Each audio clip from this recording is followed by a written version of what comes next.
آپ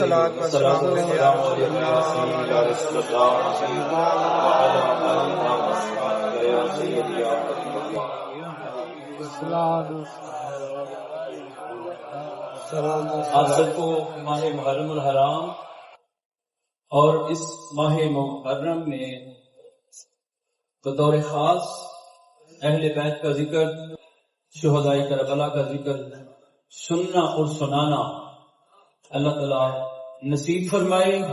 اور جو ذکر کیا گیا، جو قاری صاحب نے بڑے محبت بھرے انداز اور درد بردانہ انداز کے ساتھ ذکر اہل بیت کو اور ذکر کربلا کو شروع کیا، بیان فرمایا، اللہ تعالیٰ قبول و منظور فرمائے۔ جو کہ وقت کافی ہو چکا ہے، 2:45 ہونے والے ہیں، اب ہو چکے ہیں۔ گیر صاحب ویسے ہی بڑا پیار کرتے ہیں، آپ سب بھی پیار کرتے ہیں۔ مجھے تو یہ نظر آ رہا ہے کہ گرمی میں بیٹھ کر جو پریشان نہ ہو، اس طرح کی کیفیت اس پہ داخل نہ ہو اور اطمینان کے ساتھ وہ ذکر اہل بیت سن رہا ہو، تو یہ اس بات کی نشانی ہے کہ محبت اہل بیت میں بیٹھے ہیں۔ ذکر اہل بیت کا یہ اثر ہے کہ اس کو گرمی کی شدت نہ تنگ کر رہی ہے نہ پریشان کر رہی ہے، کیونکہ توجہ ساری جو ہے، سماعتیں جو ساری ہیں وہ ذکر اہل بیت کی طرف مرکوز ہیں۔ تو جہاں انسان کی توجہ مرکوز ہوتی ہے پھر اس کو کسی اور چیز کی خبر نہیں ہوتی۔ یہ اس بات کی نشانی ہے۔ مولا کائنات شیر خدا رضی اللہ تعالیٰ عنہ کے پاؤں مبارک میں خنجر لگنے سے خنجر کا کنارہ جو ہے اس کی ڈوب ٹوٹ گئی، بسا دفعہ نکالنے کی کوشش کی، لیکن جب نکالنے لگتے آپ کہتے درد ہوتا ہے، رہنے دو نہ نکالو۔ تو ایک دفعہ آپ نماز عصر کے لیے کھڑے تھے، رب کی بارگاہ میں کھڑے تھے، اللہ سے ہم کلام تھے، اس قدر جلوہ جہانا میں مستغرق تھے کہ صحابہ نے خیال کیا اگر اب نکال لیا جائے، آپ کو درد ہوتا ہے، تکلیف ہوتا ہے، تو وہ جو نیزے کا کنارہ ٹوٹا ہے آپ کے پاؤں مبارک میں، اس کو نکال لیا جائے، وقت صحیح ہے، آپ قیام میں ہیں۔ صحابہ نے آگے بڑھ کر جب وہ نیزے کا ٹوٹا ہوا کنارہ آپ کے پاؤں سے نکالا اور نکال لیا، مولا کائنات اپنی نماز میں اپنے رب سے گفتگو میں مشغول ہیں۔ اب میرا یہ خیال ہے، اس کا ذکر تو نہیں ہے مگر میرا خیال ہے جب وہ نیزے کی نوک کو نکالا ہوگا تو جسم سے خون تو نکلا ہی ہوگا، جسم سے خون نکلا ہوگا، خون نکلا ہوگا۔ جب نماز سے فارغ ہوئے تو پھر آپ نے پوچھا یہ خون کیسا؟ خون کیسا؟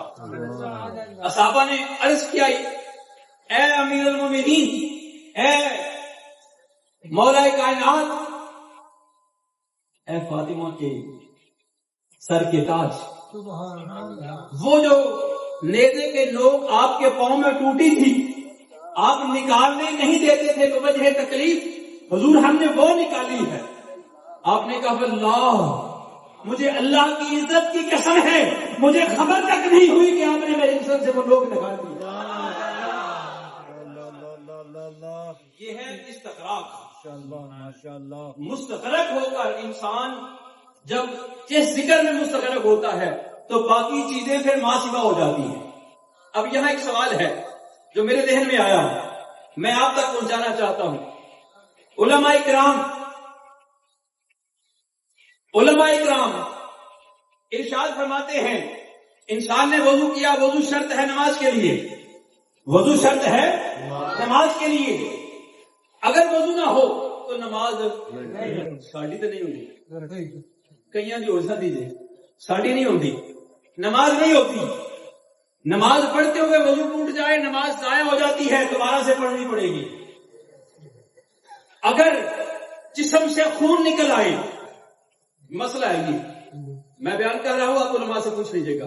جسم سے خون نکل آئے اور خون اتنا نکلے جو جسم پر پھیل جائے، سکن جلد پر پھیل جائے تو وضو ٹوٹ جاتا ہے. وضو ٹوٹ جاتا ہے. اب سوال یہ ہے، جہاں یہ حدیث مبارکہ درج ہے وہاں مولا کائنات نے جب اپنے جسم سے نکلا ہوا خون دیکھا تو آپ کو بتانا چاہیے تھا میں پہلے وضو دوبارہ کروں پھر نماز ادا کروں، مگر آپ نے دوبارہ وضو بھی نہیں کیا، نماز لٹائی بھی نہیں. معلوم ہوا کہ جو خون علی ہے وہ نور خدا ہے.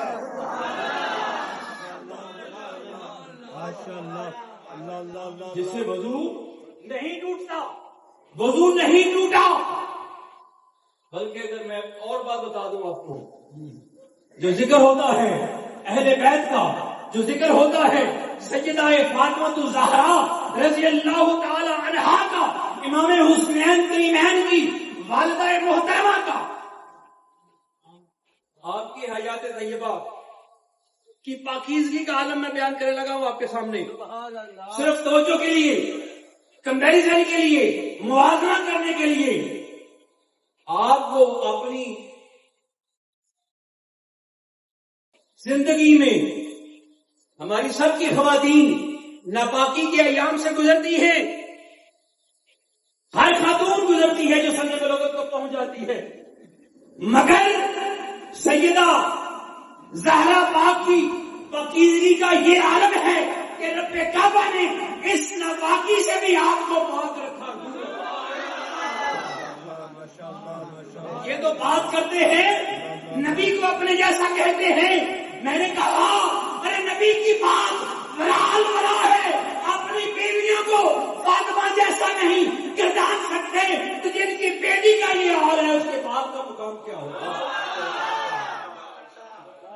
دوستو وقت کے دامن میں گنجائش نہیں، بس میں قاری صاحب کی خواہش کے پیش نظر چند جملے کلمات میں آپ کے سامنے میں عرض کیے. میں نے تو جب میں نے حدیث پاک پڑھی، اس حدیث پاک میں حضور نے ارشاد فرمایا کہ حسین و منی، حسین و منی، حسین و منی، کہہ دیجیے نہیں حدیث بولو نا، حسین و منی، حسین و منی، حسین مجھ سے ہے، وَأَنَا مِنَ الْحُسَيْنِ، وَأَنَا مِنَ الْحُسَيْنِ، وَأَنَا مِنَ الْحُسَيْنِ. اور حسین میں حسین مجھ سے ہے اور میں حسین سے ہوں، میں حسین سے ہوں.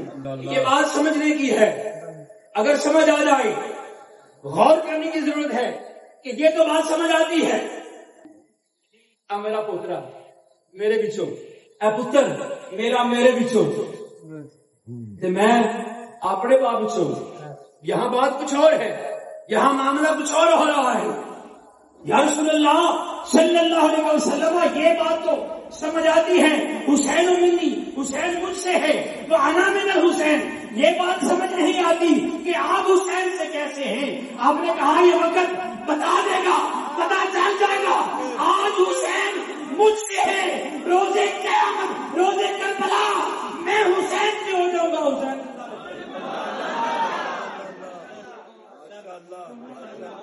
آج حسین مجھ سے ہے، روزے کربلا میں حسین سے ہوں گا. اگر حسین نہ ہوتا تو میری زندگی کو، میرے اسلام کو دوام نہ بخشا.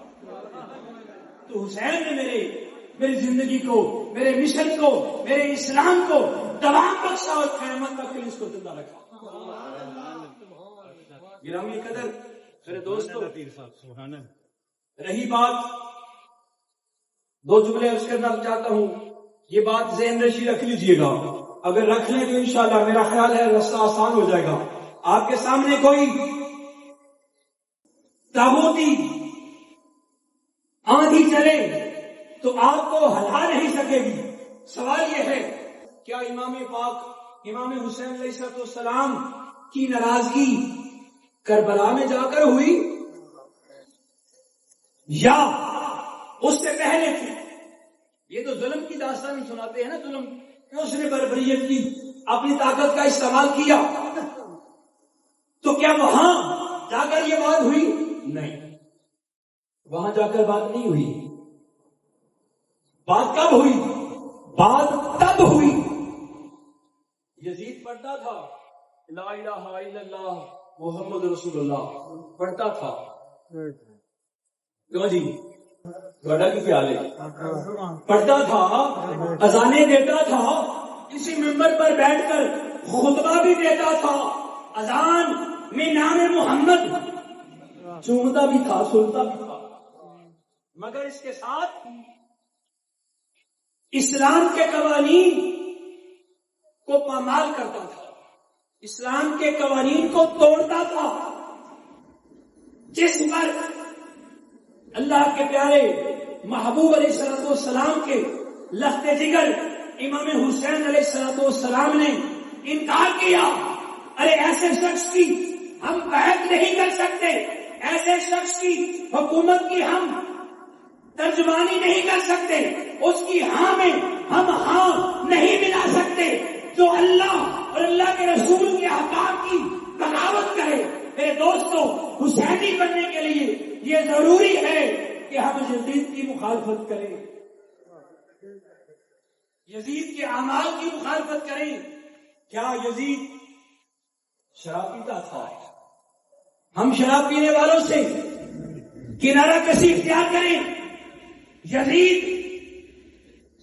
زنا کرتا تھا، ہم زنا کرنے والوں سے کنارہ کشی اختیار کریں، ان سے دور ہو جائیں. بات تو یہ ہے، اس بات کو یاد رکھنے کی ضرورت ہے کہ امام عالی مقام علیہ السلام نے کس بات کی وجہ سے اپنے 72 شہزادوں کو میدان کربلا میں شہادت کے جام سے فیض یاب فرمایا. وہ صرف اور صرف یہی بات تھی کہ حق کے لیے حق کے ساتھ کھڑا ہونا ہے، اور حق کے لیے اگر جان دینی پڑتی ہے تو پھر جان دی جا سکتی ہے، مگر باطل کا ساتھ نہیں دیا جا سکتا. اس لیے میرے دوستوں، میرے ساتھیوں، سرکار مدینہ صلی اللہ تعالی علیہ وآلہ وسلم نے امام حسین علیہ السلام کو یہ عظمت اور یہ شان عطا فرمائی ہے، اور پھر یہ آپ کو یہ عظمت عطا فرمائی. آپ نے فرمایا کہ حسین جنتی نوجوانوں کا یہ شہزادہ ہوگا، سردار ہوگا، جنتی نوجوانوں کا سردار ہوگا. اس لیے امام حسین علیہ السلام نے کرب و بلا میں بہادری کے ساتھ، پتہ بھی تھا یہ بات کوئی چھپی نہیں تھی کہ اچانک کچھ ہو گیا، اچانک کچھ نہیں ہوا، پری پلان تھا کہ ایسا ہونا ہے. یہ عظمتیں آپ کو ہم نے دینی ہے کہ جب خالق نے، ابھی حضرت صاحب ذکر کر رہے تھے، جب خالق نے جبریل کو دے کر کربلا کی مٹی کو بھیجا کہ جاؤ جا کر میرے نبی کو دو، جب یہ مٹی خون بن جائے گی، جب یہ خون بن جائے گی تو میرے حسین کا قتل ہو جائے گا، حسین میرا شہید ہو جائے گا. تو شہید ہونے کے بعد بھی آپ کی زندگی اور جاودانی کا ذکر ساری دنیا کر رہی ہے اور قیامت تک ہوتا رہے گا.